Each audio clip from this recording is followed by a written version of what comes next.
Hi everyone, pleasure to welcome you all. So दोस्तों, इस video में हम लोग बात करने वाले हैं star health and allied insurance company के बारे में। जैसे कि आप लोग मेरी स्क्रीन पर देख सकते हो, इस स्टॉक में मुझे अभी एक स्विंग अपॉर्चुनिटी नज़र आ रही है। और यही अगर आप लोग यहाँ पर नोटिस करो तो फिर ये एक मिड कैप स्टॉक है, मॉडरेटली रिस्की है। और यही अगर हम लोग यहाँ पे स्क्रॉल करके नीचे आएंगे तो फिर अभी यहाँ पर इसकी इंट्रिंसिक वैल्यू कैलकुलेट करने के लिए डेटा सफिशिएंट नहीं है यहाँ पे। ठीक है, so we can not calculate this, I mean इस साइट ने यहाँ पर कैलकुलेट नहीं किया है। और इस स्टॉक के जो और स्टॉक का जो रिटर्न है, आरओई है, वो एफडी रेट से बेटर नहीं है। तो फिर ये पैरामीटर अपना अगेंस्ट में जाता है। डिविडेंड रिटर्न्स के लिए भी यहाँ पर कोई भी सफिशिएंट डेटा नहीं है। हाँ, entry point, it's good time to consider this stock because ये स्टॉक अभी तक ओवरबॉट जोन में नहीं आया है और इस स्टॉक में कोई रेड फ्लैग नहीं है। तो फिर ये जो दो पैरामीटर हैं ये अपने फेवर में जाते हैं। हम लोग यहाँ पे स्क्रॉल करके नीचे आएंगे तो फिर हम लोग यहाँ पर देखेंगे कि 60% एनालिस्ट इस स्टॉक में बाइंग रिकमेंडेशन देते हैं। ठीक है दोस्तों, बात आती है स्टार हेल्थ में प्राइस परफॉर्मेंस की। तो फिर आप लोग यहाँ पर नोटिस करोगे कि पिछले एक वीक में स्टॉक ऑलमोस्ट न्यूट्रल है, सेम प्राइस पर ही है। ठीक है, पिछले एक महीने में अराउंड 6.5% अप है। पिछले 3 महीने में भी ये 6% ज़्यादा ऊपर नहीं गया और यील्ड टू डेट में ये -5.84% डाउन है। 1 ईयर का यहाँ पर रिटर्न दिया नहीं है और 3 ईयर्स का भी नहीं दिया। इसका मतलब इस स्टॉक की इतनी लिस्टिंग पुरानी नहीं है।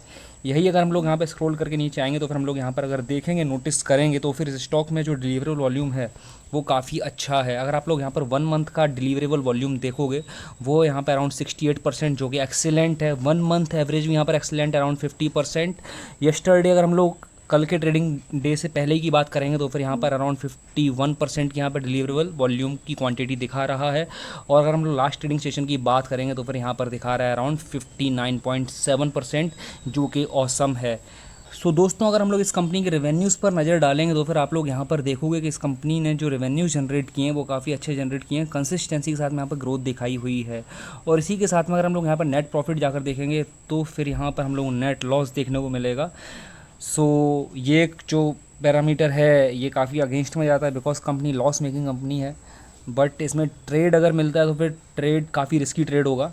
ठीक है, सो डिसाइड अकॉर्डिंगली। और अगर इसमें आरओई हम लोग जाकर देखेंगे यहाँ पर तो फिर इसका आरओई भी नेगेटिव ही दिखा रहा है, माइनस में यहाँ पर 22% दिखा रहा है, 22.5% दिखा रहा है। सो स्टॉक फेवरेबल नहीं है ट्रेडिंग के लिए, इन्वेस्टमेंट के लिए तो बिल्कुल नहीं दिख रहा है मुझे। But still decide accordingly because मैं तो सिर्फ एक एनालिसिस शेयर कर रहा हूँ। ये एनालिसिस उन लोगों के काम भी आएगी जो इसमें पहले से पोजीशन बना के बैठे हुए हैं।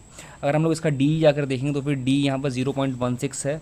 और यही अब बात आती है यहाँ पर शेयर होल्डिंग पैटर्न की। तो फिर शेयर होल्डिंग पैटर्न में यहाँ पर हम लोगों को दिख रहा है कि प्रमोटर्स की होल्डिंग है 59%, 58.9%। एफ आईज यहाँ पर ऑलमोस्ट कॉन्स्टेंट है पिछले एक साल में। ठीक है, 9%, 9.61%। और डी भी यहाँ पर ऑलमोस्ट सेम ही है पिछले एक साल में। So guys, now let's move to the chart. दोस्तों, फिलहाल आप लोग मेरी स्क्रीन पर स्टार हेल्थ का डेली चार्ट देख रहे हो। और जैसा कि हम लोग देख सकते हैं इसकी लिस्टिंग ज़्यादा पुरानी नहीं है। और अगर आप लोग यहाँ पर देखोगे तो फिर मैं अपनी स्क्रीन पर यहाँ पर क्यों दिखा रहा हूँ, हालांकि लॉस मेकिंग कंपनी है लेकिन इसमें मुझे profitable trade, buying trade, profitable trade क्यों दिख रहा है यहाँ पर, मैं आपको वो एक्सप्लेन करूँगा। सो दोस्तों, जैसा कि आप लोग मेरी स्क्रीन पर यहाँ पर देख रहे हो, ये स्टॉक मुझे यहाँ पर क्या बनाता हुआ दिखाई दे रहा है। ये स्टॉक मुझे यहाँ पर एक इन्वर्टेड हेड एंड शोल्डर्स बनाता हुआ दिखाई दे रहा है। सो इसके लिए मुझे लग रहा है कि स्टॉक ट्रेडेबल है।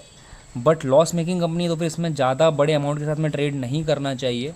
ठीक है, इसमें एक छोटा मोटा हम लोग अपने कैपिटल का अराउंड 10% या फिर 5% कैपिटल इसमें एलोकेट कर सकते हैं। अपने कैपिटल का एक छोटा सा पोर्शन इसमें एलोकेट कर सकते हैं ट्रेडिंग के लिए। बट बड़े अमाउंट के साथ में इसमें ट्रेड नहीं करना चाहिए। फिर चाहे ये स्टॉक कितना भी अच्छे परसेंटेज के साथ में क्यों ना हमको रिटर्न दे दे, ऐसा मेरा मानना है।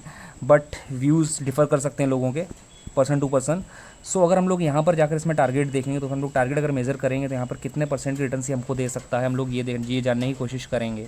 सो हम लोग यहाँ पर जाकर अगर देखेंगे तो फिर अगर ये ब्रेकआउट हमको देता है तो हम लोग यहाँ पर कहीं इसकी एंट्री लेंगे और हमारा जो टारगेट रहेगा अराउंड 38%, अराउंड 35% पकड़ लो, 1060 का हम लोग इसमें टारगेट ले सकते हैं। इसमें अगर हमारा एंट्री प्राइस रहेगा तो वो रहेगा अराउंड 770 के आसपास।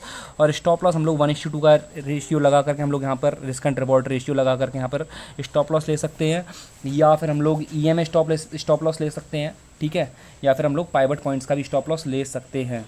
So guys, this was my analysis in Star Health. Meanwhile, what do you think? Please drop your suggestions in comment box and have profitable sessions ahead. See you in my next video. Take care.